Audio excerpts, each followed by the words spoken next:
Okay, set. Alright guys, welcome back to another Tech Talk session, brief chat.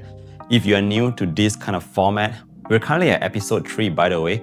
This is not a review, there's not going to be a lot of B-rolls. It's just going to be me talking to you about a couple of my thoughts. This video is sponsored by nobody. Today we're going to talk a bit about the OPPO Find X9 series. So this has been launched yesterday night.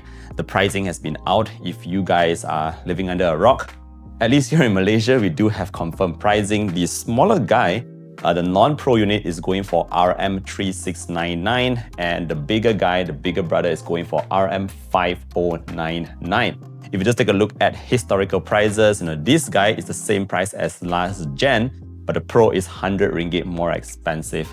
So we've got more details that I want to share with you. I want to talk a bit about which one should you actually get if you are looking to buy their brand new flagship from OPPO. And I'll share more details about that in today's video. We're not going to go over all those specifications and numbers and yada yada, which you can go and find on gsmarena.com. Go and check out those numbers over there. I just want to share with you a couple of my own experience because I've used it for quite some time, and there's actually some quite surprising results that most people will not tell you about.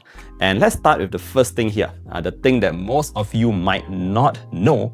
And let's talk about the cameras. Okay, so after testing this out, I actually put them side by side to see how big of a difference are the cameras at the back. And guess what, guys? They are super close to one another.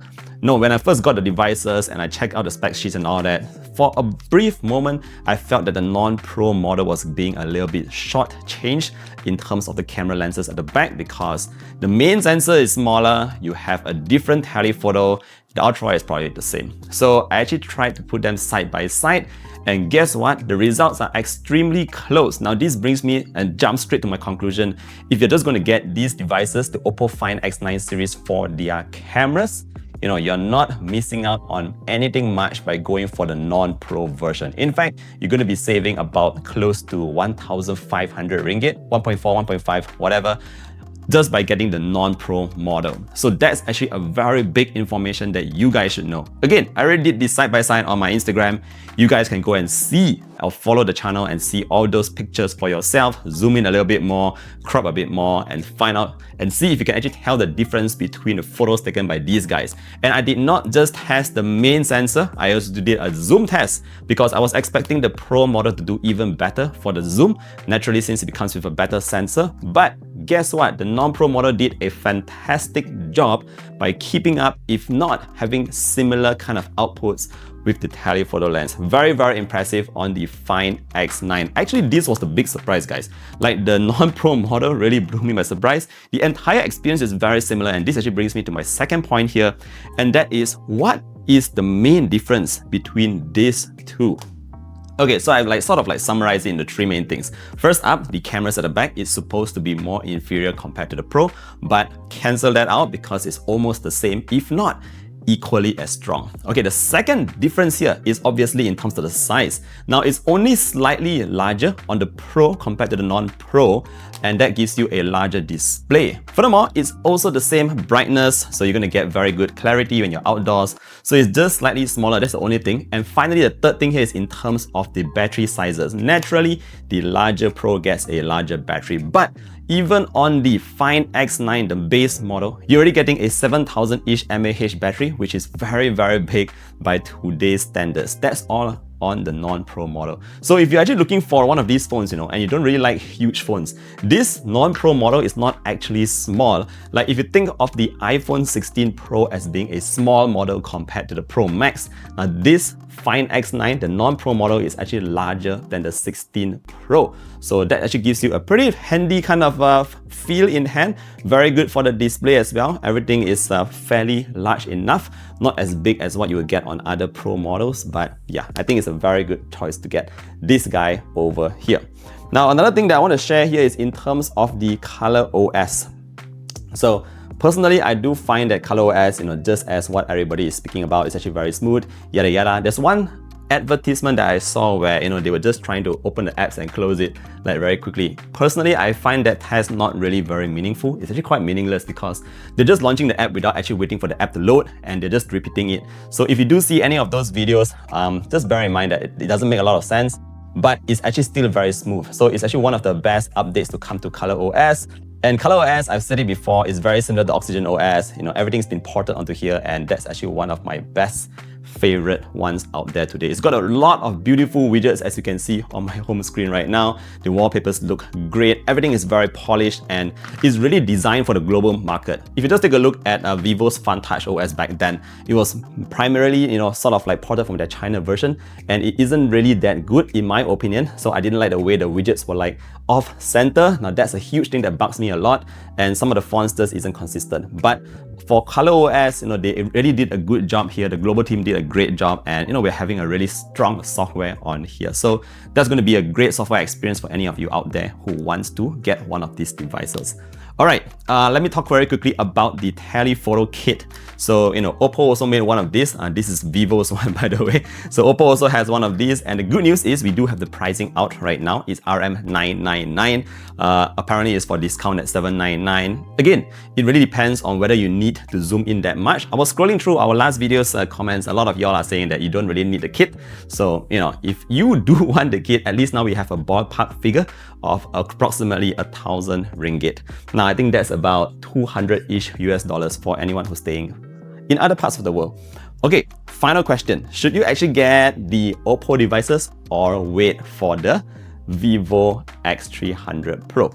Let me know, which design do you actually prefer, guys? Like, is this something that rocks your boat? This is the OPPO Find X9 Pro, and we still have the circular kind of design on Vivo's X300 Pro.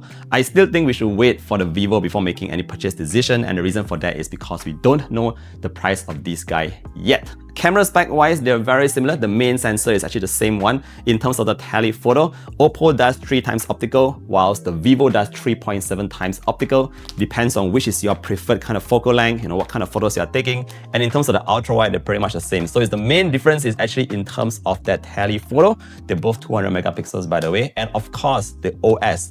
Vivo now comes with Origin OS, whereas this guy has that very strong ColorOS. Which one is going to be your preference? But do wait for the vivo X300 Pro. It should be landing very soon, and y'all will be able to find out the price, and then we can actually come up with a more conclusive answer on which you should get. Obviously, like I said in my previous video, also wait for the Honor Magic 8 Pro. This is not a Magic 8. Wait for that to come up as well, because there's going to be new stuff being introduced, a lot of cool things happening at the end of the year. So if you are planning to get yourself a brand new phone before Christmas, yeah, do wait for that. Oh, I wanted to share one more thing. I almost forgot, and that is I actually still have my very beautiful OPPO Find X7 Ultra. These days, personally, I find that the Pro models, like the OPPO Find X9 series and all that, they still can't really fight with the Ultra models from 2 generations back.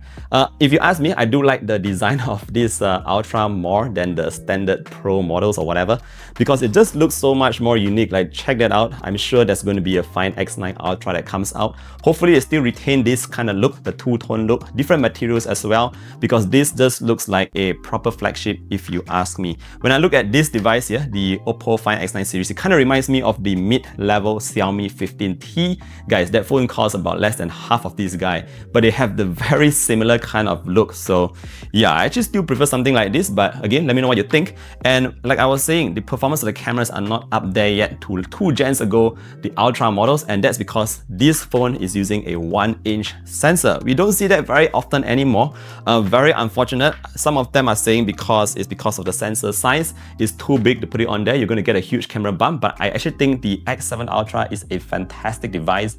It's not very heavy, it's got perfect weight distribution, you don't have the top heavy kind of feeling, and I think the 1-inch is just going to be so much more different compared to all the kind of latest sensors that they're putting in their Pro models. But yeah, that's just what I think. So yeah, that's pretty much it for today's very quick video. Hopefully it has helped you out to figure whether you should get the X9 or the X9 Pro. Again, if you do want the extra size and even larger battery life, which I think OPPO is doing a crazy job here, of course it will mean no harm to actually get the Pro model. But if you just want to save some money and get a very similar experience, I think the non-Pro model is actually my favorite choice. Before we go, yeah, one final thing. I actually did Geekbench score, and I can show you the results side by side, and you actually be quite surprised with the results. So this is the non-Pro model and this is the Pro model. Funny enough, the non-Pro model surprisingly outscored the Pro by a little bit. No big deal, those are just some numbers, but they're both great performance. Anyway, that's it for today's video, guys. I gotta go and rest, and thank you for watching. Don't forget to leave your comments down below. Really appreciate all your thoughts. It actually helps other buyers or potential buyers to find out like whether they are making the right choice or not. If you have used any of these devices, if you're excited for ColorOS, again, comment down below. Happy to hear your thoughts. I'll see you guys in the next one. Thank you and bye-bye. Bye-bye. Cut.